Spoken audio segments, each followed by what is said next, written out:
Mandayan na Maati.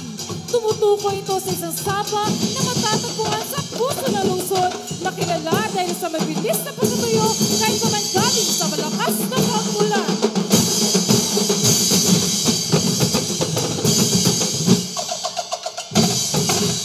Katulad ng ibang mga lungsod, ang Maati ay nakaranas din ng iba't ibang kalamidad. Noong April 14, 1924, niyanig ng magnitude 8.3 na ito ang bayan ng Maati. Kasunod nito ang bagal sa balutan at pagpunta sa mga matataas na lugar ng libo-libo residente nang magkaroon ng tsunami alert.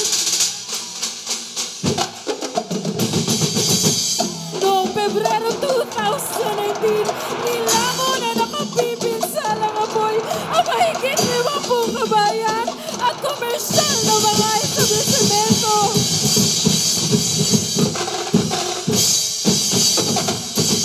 Di nakaligtas sa buhay ng tatlong magkakapatid, edad 10, 8 at 3.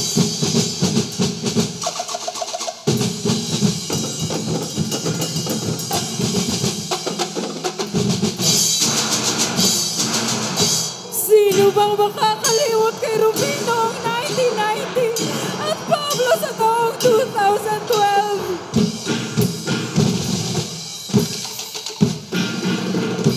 Dalawang bagyong naitalang nasa Category 5 ang humagupit, sumalanta at nag-iwan ng matinding pinsala sa probinsya ng Davao Oriental.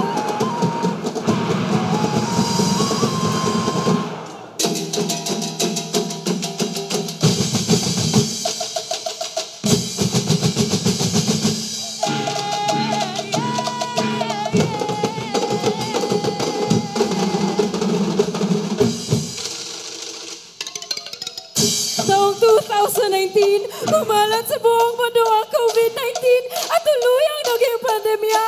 Kabilang ang probinsya ng Davao Oriental na may mahigit kumulang 7,000 bilang lubhang naapektuhan. Ilang establishmento ang nagsara, ilang hanap buhay ang nawala, ilang buhay ang nasawi, ilang pangarap ang nabigti.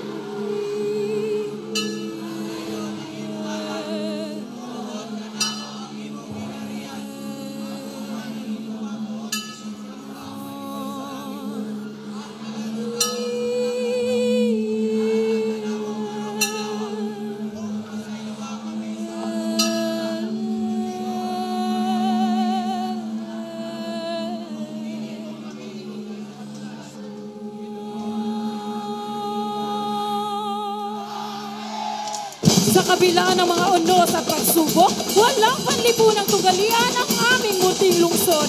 Nananatiling buo at mas pinatibay pa ang pananalig ng bawat isa sa poong may kapal. Sa kasalukuyan, ang mga mamamayan ng iba't ibang tribo sa lungsod ng Maati ay kapit-bisig at saka sa umahon tungo sa maunlad na bukas.